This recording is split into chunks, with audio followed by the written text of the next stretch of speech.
LaserPecker sent me this as their LP2. Now, this is a 5-watt diode laser. They have a whole slew of different lasers. They've got 20-watt, they got fiber lasers. This one here has some unique features and can do some things that I haven't seen any other laser that can do. So let's get into seeing what all this thing can do. Just what makes this so unique? Well, as you see on the back of here, you've got all your different plugs. And so everything can plug in right here to the back of the machine. You've got right here one power cable coming in. Now this is our safety shield. And this shield is exactly 110 millimeters tall because your focal length is 110 millimeters. You can measure it if you want and run it without the safety shield on. But, running it with the safety shield is great. However, whenever and it also has this little fan that sucks the air out. Well, you can just plug this little fan right here into the back, and then you've got the little up and down, your Z-axis. We can plug that in right here also.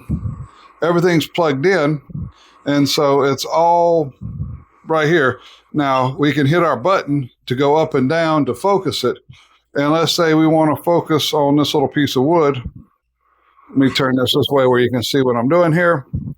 All right, so you hit the little button and it comes up, slide this under, and then you can either bump the button, a little bit at a time. All right, so there we are.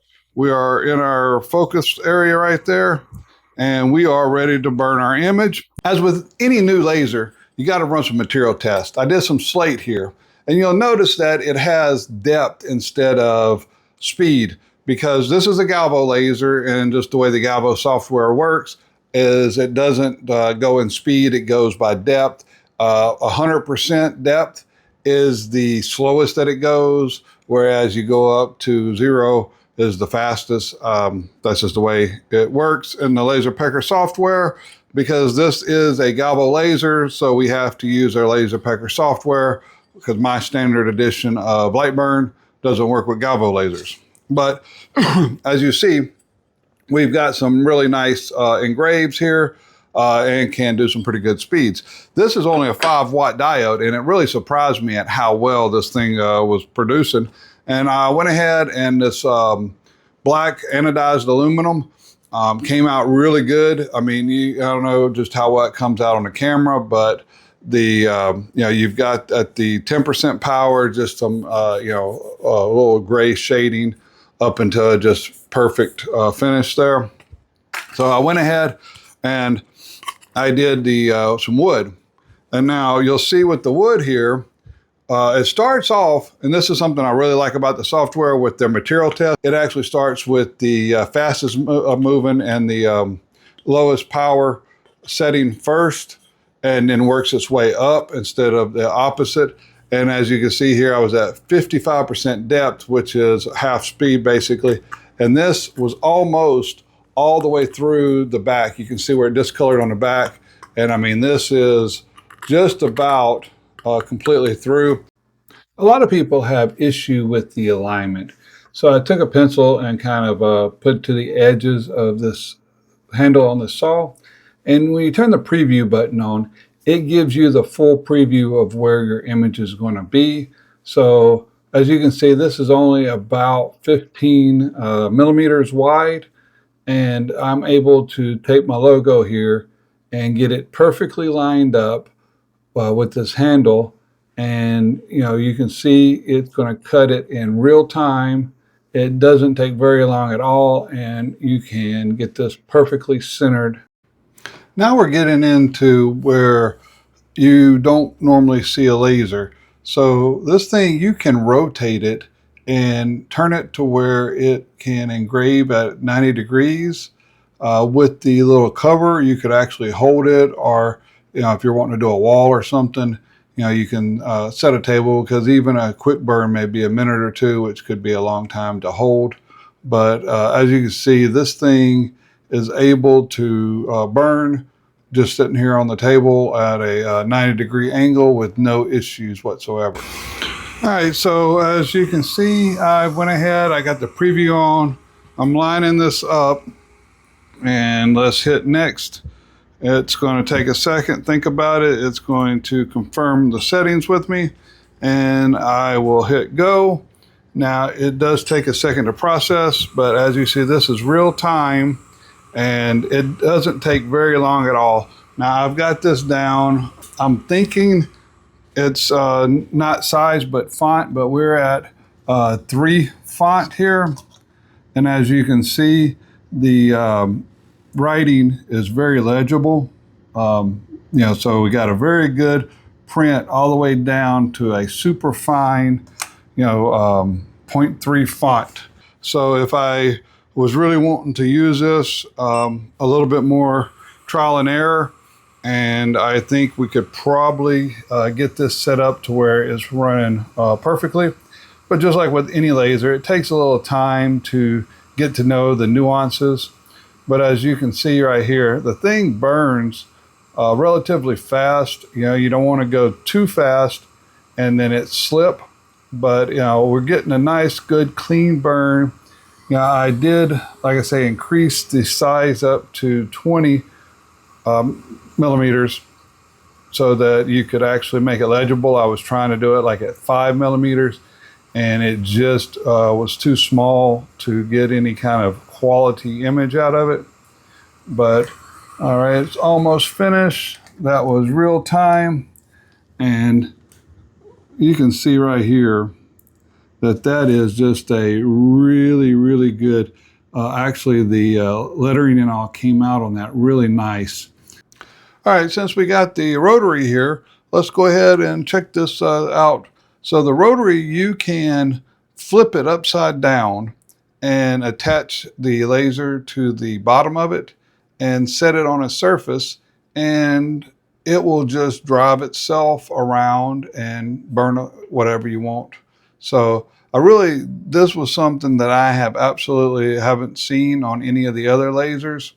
It said somewhere in one spot that it can do 2 meters.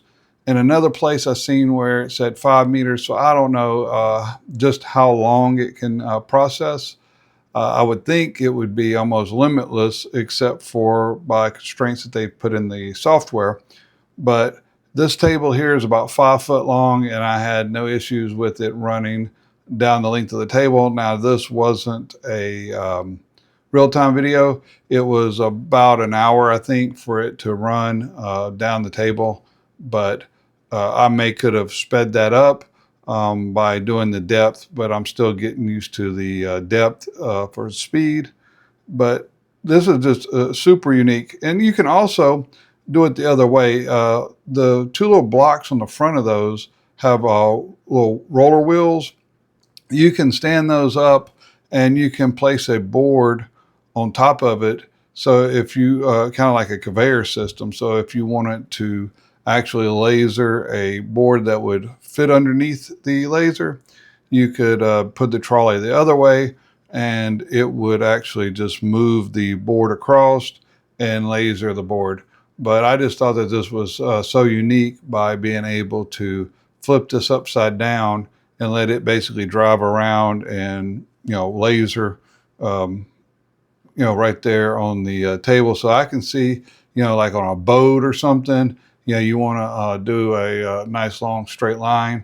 And this border, just a little small border I got off the internet, and then I duplicated it, and the software was able to put them together and make it into one long image. So definitely this is one feature that I have not seen on many other lasers at all. Now there is a little kickstand here that will also, when you're lowering down, give you your height, because that's the one thing that's not super, nice is just this little ruler, but other than that, I mean, it's just the whole package is really, really unique. But one of the most unique things that I have thought for a long time on all these lasers and 3D printers, they all run on DC power. So every one of them, you have like, one of these little power bricks that you plug in that's converting your AC to DC. And everything's getting to be energy efficient. Well, this one actually came with a battery. This is a 52 milliamp battery, so it's not a real big battery. And I can place this battery on here, and it comes with a little small wire here. And you just plug in your wire and then plug it in instead of plugging this into the wall, and turn it on, and it powers right up. And this thing, I ran it at 100% power for about 2 hours. On the battery, and that was using the rotary for the trolley, having it upside down. And I just plugged the USB from the machine right into the trolley here, and the battery was able to run the trolley with that mounted on there, and the laser, all for about 2 hours. But everything has functioned just perfectly. And like these little things here, so if you have a large board, these are the perfect height to set out to give it something to support the wood. When you're doing it in the trolley mode where it's upside down, these got the little hole in the front that they go in and run. And then when you're not using them, they have a storage right here. So I mean, everything just seems to be just very well thought out. It's functioning very well. Now, it is a more of a specific type scenario because it does have the small format. And I've said it 100 times, it's all about having the right tool for the job. So if you're doing the jewelry and need that precise alignment, doing small items, you don't need the big, large machines because those are much more difficult to get your alignment just right on. With this, you can put it underneath there, and that way it frames it is just absolutely perfect for aligning, getting that perfect alignment on small items like jewelry and such. So check out the link in the description if you are interested in one, or if you have any questions, hit me up in the comments. Until then, I hope everybody has a wonderful afternoon.